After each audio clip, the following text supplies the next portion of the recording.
Welcome back to Grade 8 Geography, Unit number 2, Global Inequalities, Economic Development, and Quality of Life. This is lesson number 16, Why are some countries wealthier than others? Okay, so what I'm about to do is flip back to the title slide, and you're going to take a closer look at the map on the title slide and consider what economic inequalities you see. So going back to our title slide, this is not an example of somebody experimenting with different shades of purple on a world map. These different shades of purple represent differing levels of economic wealth throughout the world. So when I'm done talking, I want you to put the video on pause so you can take a closer, extended look at this map, jot down the names of some countries or parts of the world you see which you feel have greater levels of wealth, at the same time, which parts of the world have lower amounts of wealth. And you can even jot down some of your ideas as to why different countries have greater or lesser amounts of wealth compared to each other. So please put the video on pause right now. All right, let's proceed.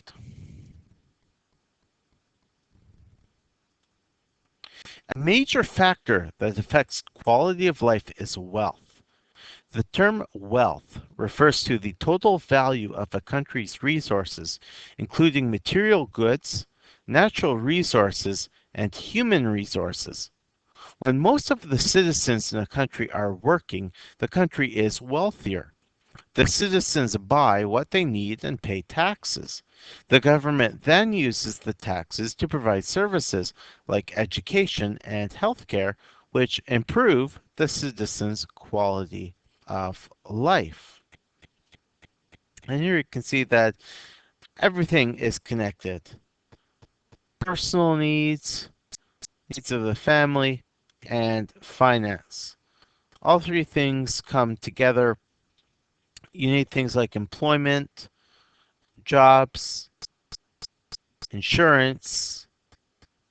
You need ways to invest your money, and putting those together, those all affect the development of the individual, family. It also keeps the economy of a country running. There are different ways to measure a country's wealth. One statistic is the gross domestic product, or GDP for short.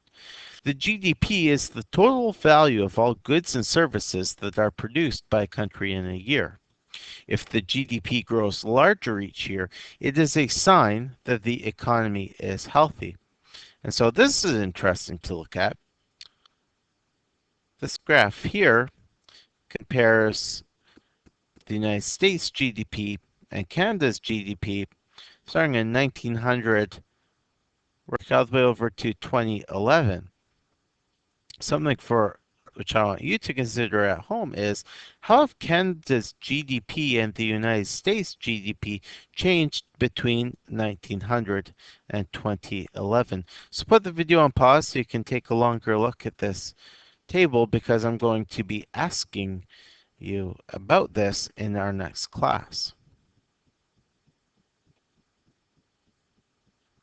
And moving on, the GDP per capita is the GDP divided by the population.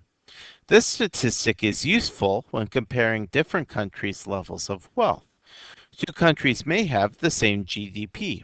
However, the country that has a higher GDP per capita is considered to have the stronger economy.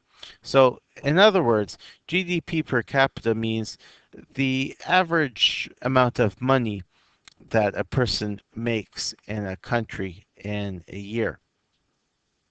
Okay, so taking a look at this graph here, it shows us GDP per capita growth during the periods 2004 to 2007 and 2009 to 2012. And from graphs like this one, we can see how a country's GDP per capita has changed over time. Now, based on this chart, which countries have A, stayed consistent, or B, declined? So I'll put the video on pause so that you can figure out which countries have kept stable GDP per capita and which countries have actually experienced a decline. All right, and we'll take up our answers to this graph in our next class. But moving ahead, countries can use their wealth to improve the lives of their own citizens and or to help improve other countries' economies. The goal of global development is to improve the quality of life in less wealthy countries by improving their social, economic, and political systems in a sustainable manner.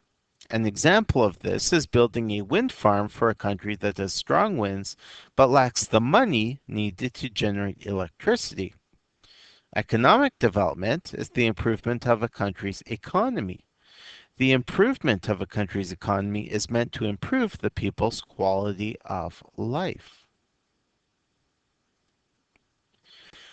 There are three geographic factors which affect whether or not people can create wealth in a certain area. The first factor is natural resources. Many countries build their economy by using their natural resources.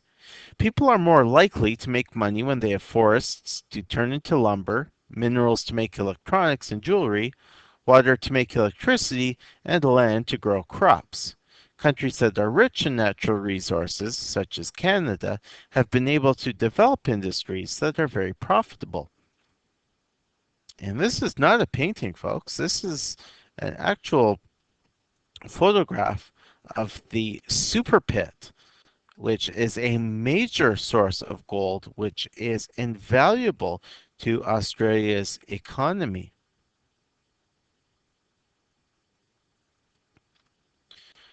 The second factor is location. Some places develop a strong economy because they are located near a useful geographic feature, such as a harbor. A harbor can be turned into a port where people from different countries can come together to buy, sell, and trade with each other. Singapore has a very high quality of life, as well as a high HDI score, thanks to it being established as a trading center that receives 1/3 of the world's commercial trading. The third factor is human resources. In order to be successful, a country needs its citizens to be well educated and highly skilled. If no one knows how to process trees into lumber, then there will be no forest industry. If no one knows how to make microchips, then a country cannot produce advanced technology. One of the first steps in economic development is improving the literacy rate of a country.